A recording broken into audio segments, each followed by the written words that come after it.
But like how to get kids excited or get families even started, right? The easiest way is, think about places you're curious about. Think about places you have heard and you want to learn more, right? I think all of us have places that we want to learn more and curious about, right?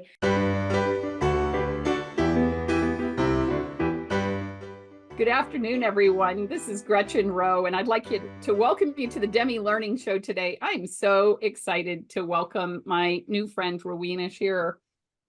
We have something in common, and that is a love of food. And she's going to tell you all about her love of food. But what I found so amazing about meeting her was the fact that her goal is to create a passion for food in the next generation. And we're going to learn about that today. This is just going to be an amazing adventure. And as someone who loves food, loves to talk about food, loves to eat it, I think you'll find lots of commonalities between the two of us today as we talk. Rowena, tell us about you. First of all, thank you, Gretchen, for having me. So, and I know the moment we met, we are like, have a common, destination in life. Like we both love food and travel and stuff. So let me tell you a little bit about me. I am originally from Malaysia. I'm now living in New York City. Grew up in Malaysia cooking. My mom was very clever. I always call it like the Martha Stewart of Malaysia. She made us cook. She sew off, my clothes, and we will every Sunday clean our room, cook together, and that's how I grew up. And because of that, when I came to the States, I actually thought I will advance my culinary skills. And what is the hardest cuisine to me was French. And so I did a French culinary degree at the French Culinary Institute, but never really want to go into, the restaurant world or the food world, because it's sort of like my time to have a family, and that boat have sailed. But in the back of my mind, it's always about food and travel and education. And as I have kids too, I started to realize how important it is to bring that to our children, right? I mean, our kids are, especially in today's world, they are so connected technologically, but socially they are not, right? Like they're all hearsay. They don't really understand what it really means and the history behind all that. And also raising my kids in the United States, like if they study history or geography, a lot is very US centric, right? They learn the history of, the Civil War and all what's happening in the US every single, from middle school to lower school to high school. And but the world is such a huge place, and there is his connection historically. So my mission is to really get families together and let's enjoy not just the joy of food and culinary adventures, but the cultural aspect of it, right? We really need to raise global citizens among the next generation. I think it's our responsibility to do that, because the world is now so connected, and that they will be confident enough as they grow up to then really travel and be living in a different country and really immerse and learn from each other. So I want to build that confidence. I want to build awareness. And I also want them to learn a life skill. Cooking is a life skill. So Absolutely. In my family, and I think I told you this when we first met, your big birthday present when you turned 4 was I brought you to the kitchen and taught you to scramble eggs.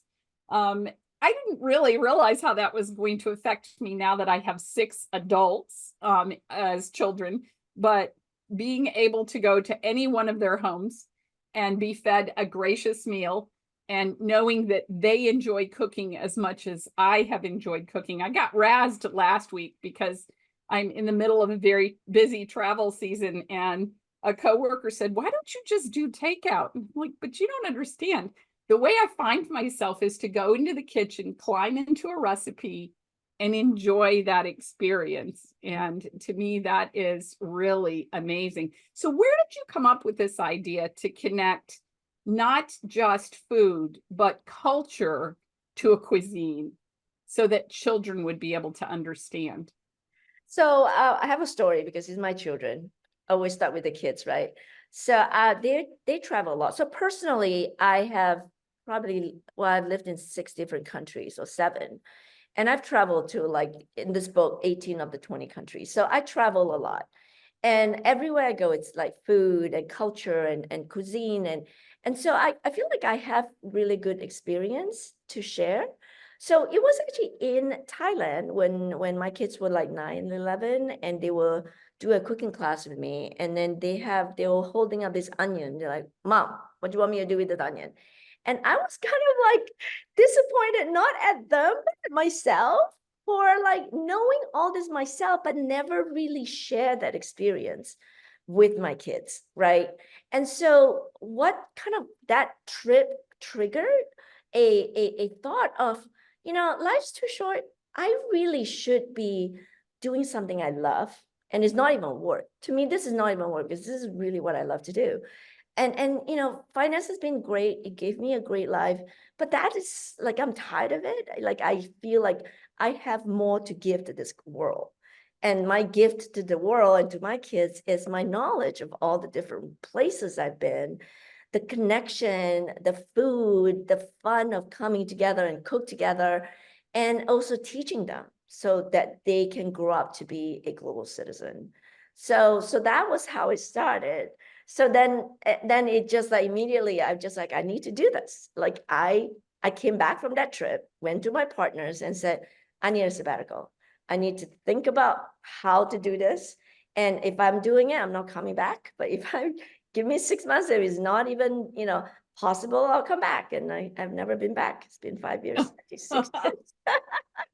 Sometimes it's those amazing ideas that really do launch our ship. So tell us a little bit about Eat to Explore, because it's a great website. And of course, it will be part of our show notes for folks who are attending, and folks who might find this on the web afterwards or as a podcast.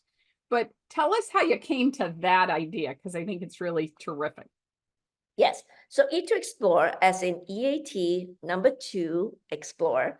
Thanks to my husband, that name is actually pretty unique. It's a food and cultural experiential cooking kit. Now, I want to emphasize the experiential because it's about the immersive of the experience. You learn the geography, the music, the language, the art, the and social studies, and just kind of combine all topics into a country. And I would love for you to, we're starting to add like blogs, playlists where you can play the music while you cook. We are going to add like movie suggestions so you can actually start watching a movie or something around the country. It's just a great way to immerse yourself country by country. And with Eat to Explore, we have 24 countries to explore, and it all similar to the cookbook, structured by continent. If I feel continent is a great, another geography lesson and focus, that it's good to know what continents are and the similarities among the country within the continent. Talk to me, where did you start? Because at that point, when you began your journey, you had already been exposed to a variety of cuisines. You're a French trained chef. How did you choose where to begin? Because you didn't begin in France. So. No, I didn't. No, I began in Malaysia. So I know Asia very well. But like how to get kids excited or get families even started, right? The easiest way is, think about places you're curious about. Think about places you have heard and you want to learn more, right? I think all of us have places that we want to learn more and curious about, right? And the fact that we have 24, there will be one of the countries of multiple countries in there, right? And I also feel like maybe start with continent. I'm trying to learn more about Europe continent, right? Maybe you can say, this is my heritage. I have a little bit of Italian, a little bit of this. Let's start with that, right? And then for me, all the places that I started with, and I think I started with 12 countries right away, are countries I've lived in or countries I visited, and I love the cuisine. And I also try to make it like that countries that people can relate with, right? Not like some random, countries that people are not likely to know. So I try to first start with the favorites, typical favorites like France and Italy and Spain. And then we got Japan and India and China. And then I think we do Brazil, Peru later, Mexico and USA. first, and then we expanded more, and we added 2 countries every year. I see. Okay, so how long ago did you start this then? So launch, actually, I started in 2017 more as a meal kit, and I quickly kind of like pivoted from there because I think dealing with fresh ingredients is just so hard to manage. Sure. And I also feel like another lesson plan, right? Lesson learned is shopping for groceries, right? I think a lot of kids don't do, or families don't do that anymore. But imagine like giving a math lesson. You can give your kids a $20 budget and said, let's see how much you can get for $20, right? And then you can learn the aisles and feel the food. So now we actually incorporate shopping as an activity for families. So that that pivoted in October 2018. So we've been in that same model since then. Oh, and that makes a lot of sense because that brings more than just the skill of cooking to the table. It also brings selecting the ingredients, finding the ingredients, knowing the difference between a red onion and a white onion. I remember my youngest daughter was in college and she had she lived in a suite with 6 other young ladies, and one of those young ladies, her mom was from Guatemala. And so she came to make traditional Guatemalan salsa for them. And one of the girls in the suite picked up a red onion and said, "What's this?" She'd never seen one before. Someone said, "Well, it's an onion." And she said, "But it's purple." And somebody said, "Well, it's a red onion." And she said, "But it's purple." Oh. And I remember vividly, my daughter was 19 at the time, and she said, "Mom, for about 10 seconds, I could not figure out what was happening here." Because my first thought was, what do you mean you've never seen a red onion? And what do you mean you don't know that a red onion is actually purple? And she said, in just like seconds, my brain went bing, ba ding, bing. Oh my goodness, I didn't realize that everybody didn't have the culinary experiences I had had. So, Yep. Well, another benefit I have to say, I know lots of parents struggle with picky eaters. The reason why they're picky is sometimes they just don't know what goes in the meal, right? Mhm. They can see chicken fingers, they can see burgers, they know what it is. But if you give them like something totally random, they're like, what am I eating, right?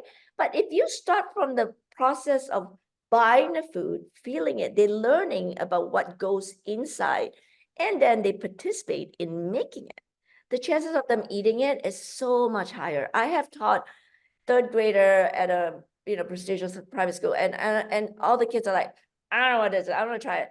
And then next thing you know, it was only vegetables, and next thing you know, they were chowing down the food. Like you need to expose them, and if they know what it is, they're learning. They're like, oh, this is interesting. Let me taste it. So I always said, picky eater, get them in the kitchen, start them from like buying the grocery and knowing what the process is. I think there's also a degree of control that maybe we forget, because as adults, we forgot what it was like to learn the process of cooking. I had to laugh at my 7-year-old granddaughter this past weekend. I visited and my son was away. So my daughter-in-law and I decided we would have sushi for dinner. And we got a variety of different sushis. One of them was a vegetable sushi. And I looked over and Isla had eaten the entire vegetable sushi by herself, hadn't shared. I said, Isla, you didn't even share any of that. She said, no, Grandy, it was really good. And I thought, okay, here's a 7-year-old. And when you look at it, it's wrapped in seaweed. We had a seaweed salad. And she said, what's that? And I said, it's a seaweed salad. And she said, I don't think I like that. And I said, have you tasted it? And she said, well, I like seaweed that crunches. That doesn't look crunchy. I said, well, I took some and I put it on her plate. And she tasted it and she said, well, that's an experience. And I'm laughing. I never have said that at 7 years old.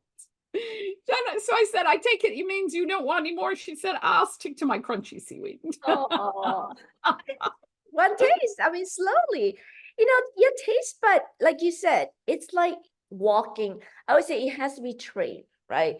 It's baby steps. Just like Mhm. walking, you have to learn how to walk before you know how to run. So if you do basic, like slowly add on and teach them to try different things, their palate will expand. They will be more willing to try different food. I think so. I think we need to figure out a way to help kids be brave Yes. when it And comes to food. kids just need to be respected. They're curious. They're like a sponge. They're learning, right? And sometimes I think adults kind of like, oh, you won't like this, but you know what? They want to be having the experience too. I think giving them a try and slowly add on things, it's really will help them in the end. Well, I will tell you, one of the things that I loved about this book was the fact that in A Taste of the World, you had the exploration. So for instance, the exploration of Asia, and it's not just a cookbook. It's almost like an experience. And I loved the fact that not only do you have beautiful pictures and step-by-step instructions, I could hand this book to a 9-year-old and say, follow these directions and do this. And I think most 9-year-olds would do that. And I think if you're invested in the process, you've got a lot more chance of being willing to try the food. I agree. I agree. And kids are typically very proud when they actually make something for the family and they actually could showcase it. And I've seen so many of my customers and their kids are just like so proud of what they made. And they even bring to school and say, I made this. Which is a really exciting thing to also be able to do, to say I did this. But I also like the fact, like, you had the sections where you say did you know, because what not only does this cookbook do to teach you to try a new recipe, but it also gives you the opportunity to have a conversation about another culture. So tell me a little bit about how you generated the idea of making this so kid friendly. Is this all Rowena, or did you find people to help you in this process? How did So that happen? yeah, I did all the recipes and the photos. So the photos were all taken from my kitchen. I work with educators for my Eat to Explore educational material, like the geography, were retired homeschool teachers a teacher that I work with, actually an assistant principal for another school. So the educational material is all research based, done by a professional, whereas all the recipes are done by me and also with chef from the country. So majority, I seek out a chef from that country. We kind of go back and forth on the recipes. I always control it in a way that I make sure it's Eat to Explore standard, and that I make everything sort of less spicy because it's not heat spice, because kids can handle heat spice. So all the recipes are spicy spice, but not the heat spice. Sure. And I tweak it as well, just so that it will be family friendly. And then the steps, as you have noticed, unlike most cookbook, I assume you know nothing, right? In my step will be like, peel your onion, cut your ends, get rid of this and cut in half and then cut it in this size. So like most recipe guides just like chop onion, so what I want to reach and teach is really explaining to you what you need to do. And what I'm going to be doing more and more, and I hope all of you will join me, I'm actually starting to do a YouTube live every third Wednesday at 6 p.m. To do a cooking class on all our recipes. Oh, how wonderful. Yes. That would be amazing. Yeah. So we had some really great questions that parents ask us, and I'm not sure exactly where to begin here, but you have already addressed the biggest one, which is I have picky eaters. And I think one of the things I'd like to talk about as well is I think we create picky eaters, and you already alluded to that. By identifying maybe in advance of saying, oh, you won't like this, or you're not going to appreciate how this tastes, instead of framing it differently. And I know that when we had our original conversation, we talked about framing the conversation with kids in the positive so that they could see what might be an advantage to trying something new. So can you talk a little bit about that? What I'd like you to envision is you're the mom in the kitchen with a child who says, "Oh, I don't want to try a strawberry. That looks weird." I was this mom. I actually backed her into a corner and made her taste it. And it turns out now at 30 something, she loves strawberries. I did the same thing with tomatoes and she still won't eat tomatoes. So Oh. I think strawberry is an easy one, right? You can always say, all right, maybe you don't like it, doesn't look plain. How about dipping it in chocolate, right? Just like add a little something, you know? And then maybe like tomato, like somebody was talking about zucchini and they're like, my kids never touch zucchini. And I say, what about showing that recipe card or recipe on Lebanon zucchini boat, where they get the fun of digging out the flesh and making it into a boat and actually be involved in doing it and just say, hey, what about trying this, right? Give it a shot. If you don't like it, it's fine, but at least the parents can have dinner, right? So you can make it into an event where let's give it a try, but if you don't like it, at least the adult can eat it, right? So I think I feel the best way is involve them with the process. Okay. That is key. And then maybe add a little bit things that they like that you can add to it. Like if they like ketchup, you're like, okay, look, we'll just add some ketchup into the sauce, right? And you'll make it delicious. Something they know and they're like, I know I like that. Okay, that sounds like a great idea. Now, you had also said yesterday, I noticed that one of the questions that we had was to include children in the meal preparation to promote fine motor skills. So do Oh, you have yes. any recommendations? Like, I know there's a lot of parents who don't want to hand their kid a knife. But there's so many, yeah, I agree, knife can be scary, but nowadays there's so many other tools out there. Like we have a kid-friendly knife. It's literally a serrated knife and it's plastic, right? Uh-huh. And it will never cut anybody. So I always said, just get your kids a 3-year-old, as long as they're like a little bit old, not a baby, like a 3-year-old, give them something and then ask them to be involved in cutting something soft, right? Like they can start cutting, I don't know, zucchini is kind of soft, pepper is a little soft, or, like something soft that they can chop. And first of all, doesn't have to be precise. My kids was the same thing. They're like, Mom, this is not exactly half an inch. I'm like, don't worry about it. It can be an inch. It still tastes good. So, but you have to start somewhere. You can't just assume you give a kid a big knife, right? They got to graduate, which is why our cookbook actually every step has sort of a star or chef hats. So like a 1 star means you can get the kids to like whisk, right? They're not like a 3-year-old can whisk some sauce or dressing or and roll meatballs and stuff like that. So get them started young.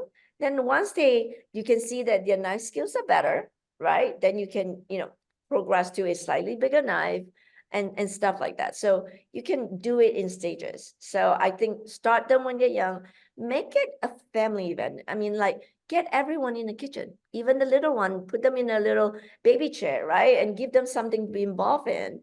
So that way kids love routine. They crave for it. So if they know every Sunday afternoon is when we all gonna do this together, play music, and mom and dad's gonna cook and we're gonna talk and let's see, talk about the country. Like that's an activity. That activity doesn't have to be watching a TV show or this could be in addition to your park and your sports and stuff. Just make it a family activity. Well, what I liked about it as well is your idea was not just to make it about food or just to make it about something different, but it was about also to make it about the culture. So can you talk a little bit about how you have pulled the culture into this book as well? Because that to me was fascinating. Thank you. I mean, first of all, food is culture. So, to learn food through the lens of culture, it just makes sense, right? So when I wanted to do this, it immediately struck me as it's not just going to be about food. It has to teach about the culture, right? It goes hand in hand. It has that been there for centuries. And no matter what country it goes to, any major celebration, it's always about food. Like every country, every culture always evolve around food. So therefore, when I thought of this business, like it has to come with food. Therefore, to explore a world. And the world is not just its history, the people, right? The landscape, the geography, and the weather and the food and the ingredients that comes from them. So it just all ties in together. It's just a perfect match. So tell me a little bit about your kids, because now they're adults. So how are their culinary tastes? Do they have a variety of things? When they were 9, 11, they don't even know an onion. They're like, what am I do with an onion? I know it's an onion. What do you want me to do? So then I started this. So every Sunday, I started cooking with them. So they tested every recipes. My daughter loved Asian. She kind of only eat her own food. She doesn't like, like I like to make elaborate meal. And she will make her own. And my son, even though not natural, starting to really enjoy it. And the funny thing is now she has a girlfriend and he's like, I'm making summer roll because Amanda loves summer roll, like it's so cute. And because I always tell him, I'm like, honey, can you imagine you know how to cook and you're making a meal in your dorm room? The girls are going to line up to come over to your dorm room. Absolutely. My youngest daughter, her boyfriend is of Guianan descent.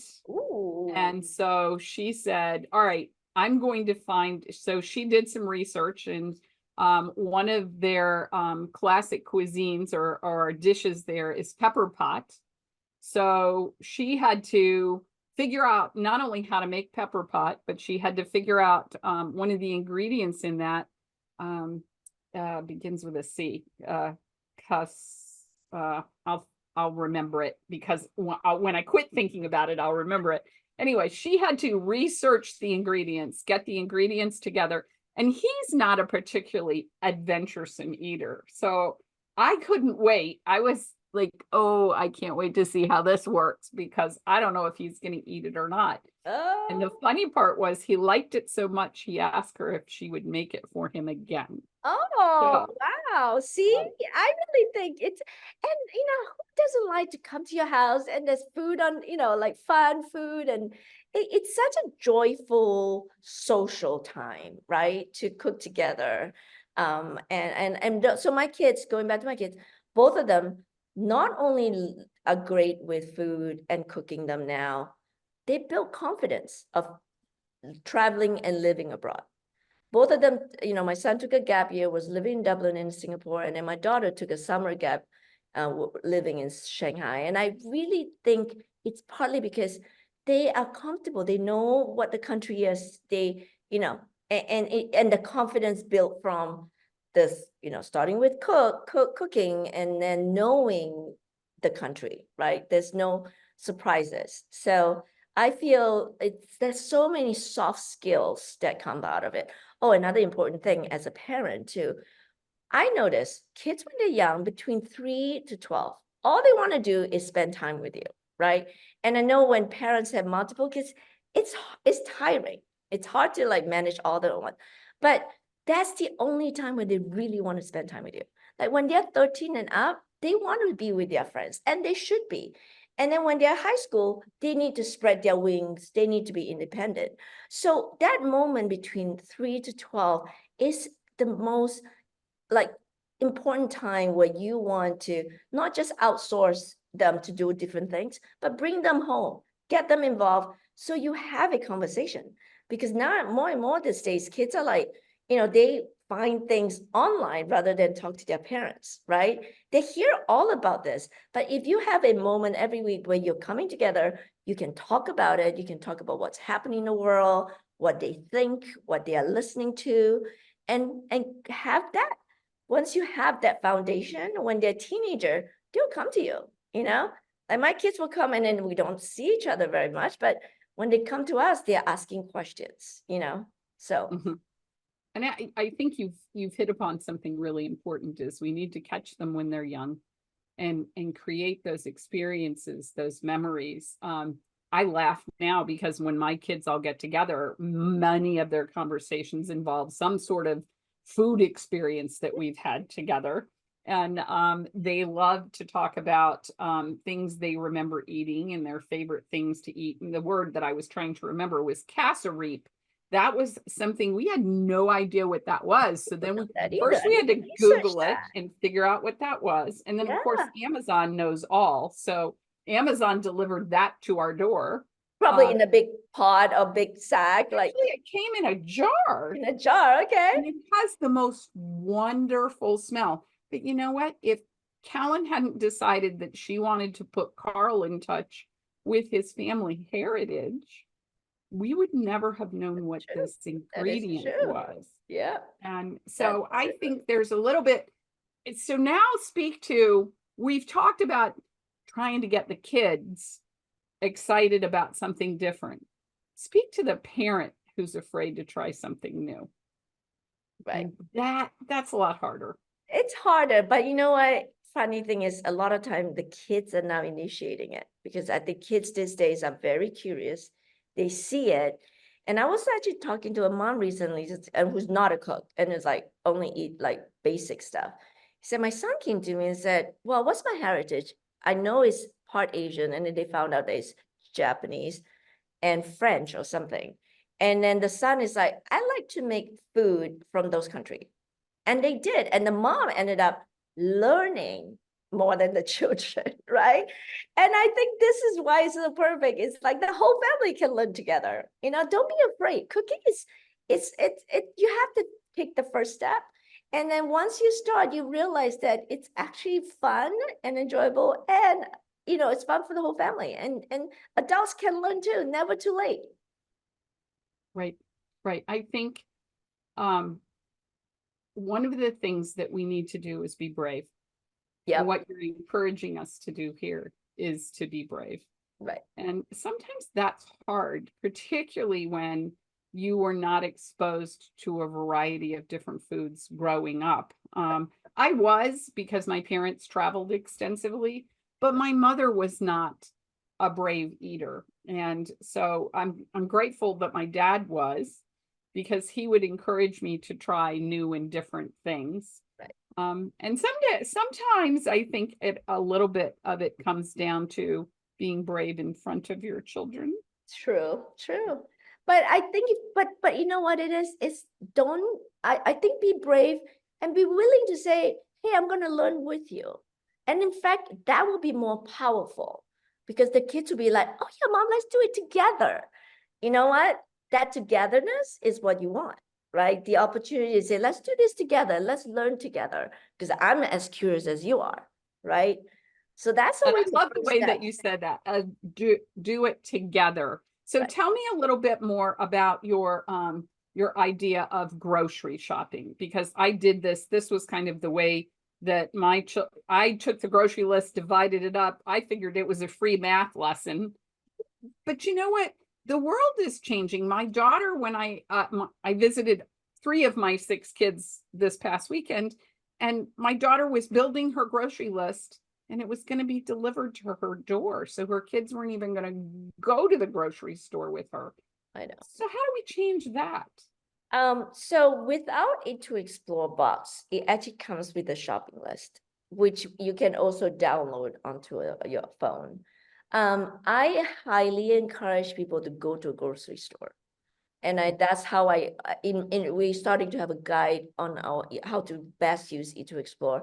And just go to grocery store or go to your farmer's market. You learn so much when you actually seeing the product. You can then teach the child between a green avocado and a ripe avocado. How can you tell, right? If you buy it from Instacart or HelloFresh or whatever, Fresh Direct, rather, like in the US, you don't know what the quality is, right?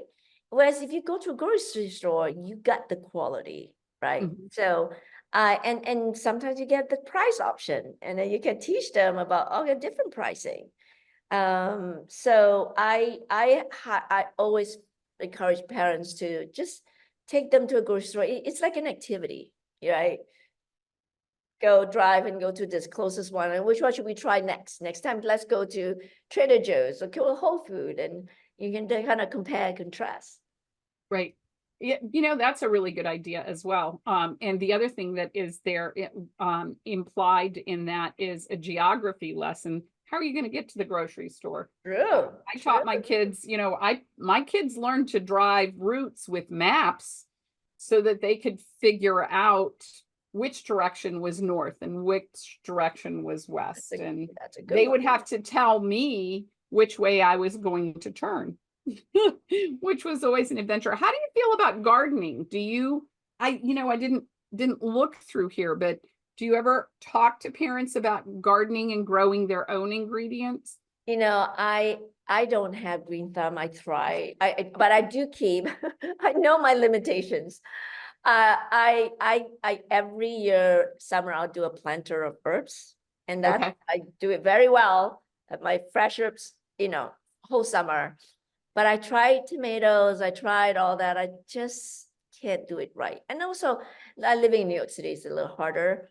Sure. So I have thought about working with, people that have more like a fruit, planting green thumbs. That was not me. I encourage eating local. I encourage eating seasonal. So like, for instance, now spring is here. In fact, I just started doing videos again, just introducing different vegetables that comes out at spring. I went to the farmer's market. I found a bunch of kale flower, and they are beautiful and they are delicious, but you can only eat the top. Like the rest of it are sticks. So I have a video that I'll share with you. And I also found green garbanzo beans, which is like fresh chickpeas. And Mhm. I did the English peas that you have to kind of take it out from the pots. So I love exploring different, what's seasonal, and then create dish out of it.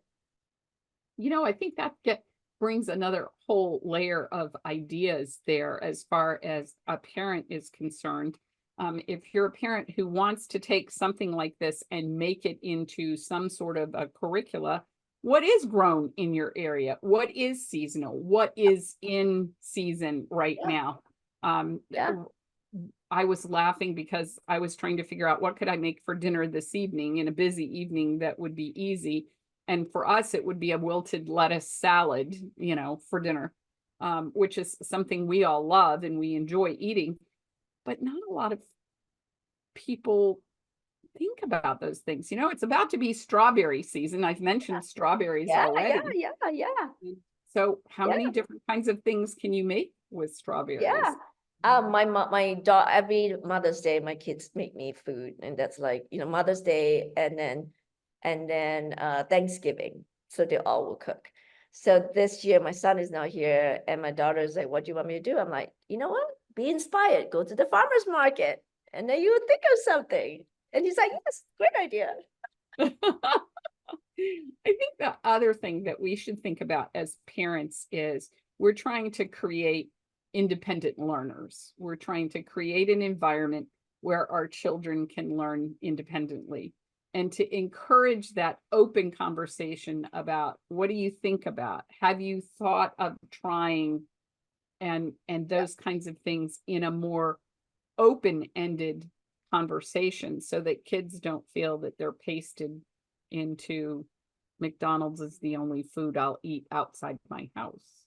Yeah. And not that I'm dissing McDonald's or any other fast food restaurant, but I would love kids to be able to say, "Oh, at a buffet, I can eat this and I can eat this and I can eat," and choose a variety of different things that they would be able to find to consume. Agreed. They shouldn't be scared of it. They should be embracing it, all kinds of food. So tell me why you ordered this book in the way that you ordered it. So it is first structured by continent. Mhm. And then there is a little fun fact about the continent. And then what I like kids to do is, pick up a continent first and then look at the map, which country you want to try. And then go to the country page and then say which dishes you want to try. That way, it's their choice. They will try it and you get them involved. Right. The other thing I like is that you've also created the opportunity for them to explore the music. Have you, and what other things can they explore when they're studying a country? So, first of all, like you learn geography, which is kind of what the differentiator between the cookbook and Eat to Explore. So Eat to Explore has materials to learn geography and music and language and art with links to YouTube videos, with links to books that we suggest, with links to virtual museums. And so that is more a more immersive experience. Mhm. And so that's what you can learn because like even like meatballs, right? Every country had meatballs, every country had dumplings, right? Different type of version of it. And why? Why is it like that? Like historically, like the spice trade have come from all this country. Even though the Middle East is the one that started with meatballs, right? The Swedish king went and visit Middle East and learn about it. And now Swedish meatball kind of have its own identity, right? So you kind of have to like learn about, oh, how did this happen? And so it's fascinating. So the way I see it is you incorporate all the different learning and subjects Mhm. and then make it a meal, play the music. Then if you want, you can watch some documentary or some movie about it as well. And maybe playing cards is another thing that I'm thinking about. I'm constantly like adding things that people can learn. Sure. Maybe you can even find games from those That's what countries I'm thinking, that like you a could put board up on games. the Yep. website that they So could one play. of the things that will come out soon is a board games. Yeah, that would be really interesting to be Yeah. able to link that culturally. Sit down, have a wonderful meal, and then play a board game from that Yeah, country. exactly. Yeah, that would be really interesting. All right, Rowena, what have I missed as far as questions are concerned? I'm looking at the questions that I sent you yesterday, What? and I think we've covered most of them. One of them that I don't think you covered was retirement in Thailand, cultural Oh, differences yes. await Yeah, my young cultural family. differences await my young family. And that's really interesting. So imagine if you, having lived on so many different continents, what Right, did you do first? When you moved to a new country, right. how did you begin that exploration? So I have a caveat. When I moved and lived all this country, I was like married or single, but no kids. But my kids have traveled a lot with us everywhere since they're young. But I always, before I travel, it's like, let's get and learn a little bit about it. So they know what it is, right? And specifically with Thailand, Thai people love children. They are great, they are gentle, they're just super nice people. And I say, no matter which country you go to, let's learn a little bit about it first. So it's not a cultural shock for the kids and they can then slowly adapt and knowing what to look out for also kind of take away the fear, right? So I think it's really do the legwork before, learn about it, cook some food from it or watch some movies and shows so that when you go there you feel like at least I know a little bit and not afraid. I think something else that this thought just occurred to me is explore your family's history. I mean, you have such a wide cornucopia of history. Tell us a little bit more about your background, because I remember thinking after I met with you, holy smokes, that is so cool. So born in Malaysia in a little town called Muar. I'm the first one who went to college. And in fact, I got a scholarship in New Zealand. So I went to New Zealand. That was the first time I flew on a plane. And then from New Zealand, I got a job in Singapore. And first with Deloitte and then with JP Morgan. And then Morgan sent me to New York. And then from New York, I met my husband, and then we moved to Hong Kong with JP Morgan. And with Morgan, I've been living in South Korea, in Mumbai, in Australia, in Geneva, in London, like kind of like the list just went on and on. And then we settled back in New York, and then I have my family. And we've been travel ever since. And this year alone, I'm going to 10 different countries. So it's crazy. I What was very it like to be that child who was leaving home and going to another country, not yeah, having family members who could say, oh, this is what you can expect? How did that feel? I came from like, I'm like the only first person in my immediate family who went abroad. So, it's interesting. It's good and bad, right? Like I not home. I've never lived home since I was 17. And Mhm. so, but I do go back. I go back every other year and sometimes every year. And now my kids go back by their own to visit my mom and my family. So both of them spend some time there, but it is harder, right? I always been independent, but would I trade for something else? No, because I actually really enjoy what I have done and achieved and my life. And I think Malaysia is just too small for me. Well, so that's really interesting. So your children now are no longer 9 and 11. So Yeah, they are how long have 17 they and been at 20. this? 17 and 20. So Yeah, entirely different um, point of view yeah, than they had when you began this adventure for them. yes, So what yeah. did they think of what you're doing? They I hope they're proud of it, and they they know why I'm doing it, and I have a very supportive family, so I couldn't have done this without my husband. I mean, it's harder than anything. I think it's harder than working for somebody is to work for yourself. Entrepreneurship is the hardest thing. You got to love what you do, and you're now responsible for a lot of people. Like I have employees under me, right? I have to make sure that we continue growing, we continue to actually make sales. So it is hard, but it's so fulfilling. And now with my son, even though he's in college, he's thinking about businesses. Like he's now a co-founder of like a city bike in at Middlebury.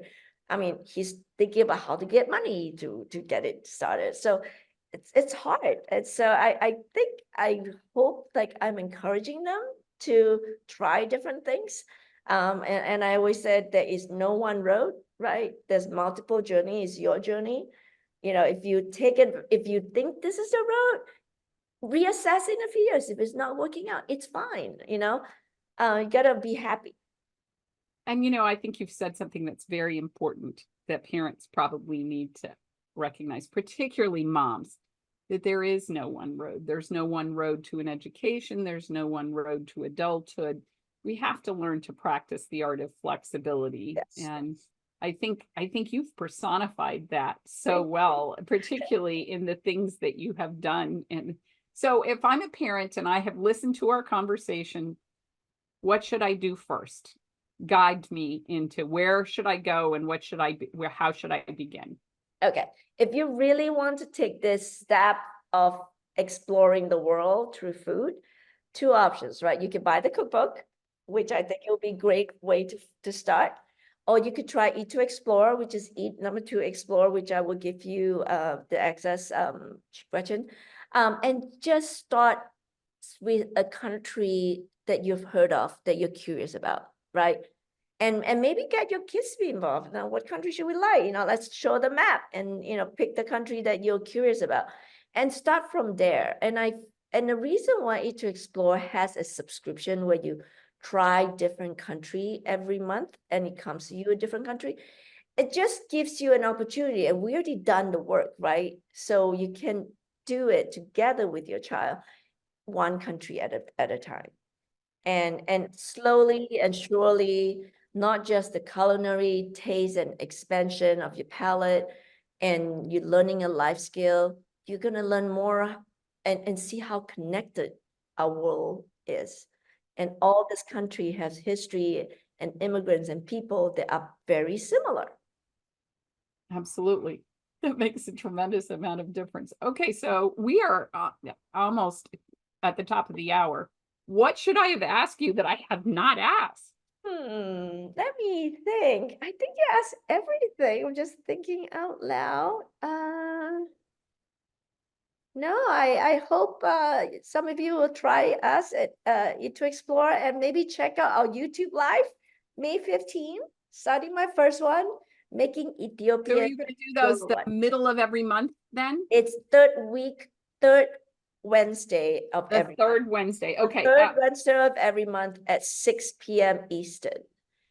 And this month, because Ethiopia is all the featured countries, so this month is Ethiopia, and we have different months just based on the schedule. We're making Dorawat. So Okay. All right. That sounds exciting. Be on a plane that day, but I think that would be a well, wonderful. it'll be recorded, so you can watch it afterward. Okay, so and your YouTube channel is also Eat to At Explore. Eat to Explore. It's also Eat Explore. Okay, wonderful. That sounds great. I want to thank you for joining me for this conversation. This was amazing. So fun. As much as I love food, we've now made 7 different recipes out of the book. And And I have to tell you, as a parent, this was phenomenally easy. As a parent who cooks with her kids all the time, and now I wasn't cooking with little kids, but we all loved the fact that the recipes were step by step. They had pictures to them. I didn't feel like I was tossed into the deep end of the sea, as far as knowing what to do. And the other thing I love that you have done is you've sourced them with ingredients that I can mostly find. I mean, we had to learn about cassareep, but that wouldn't be something I would necessarily need to make a recipe work in here. And that to me was really brilliant, that you have made these recipes in such a way that as a mom with a kitchen, and I have cornstarch and I have flour and I have sugar, I can make these recipes work. right. Oh, one thing to add, actually forget.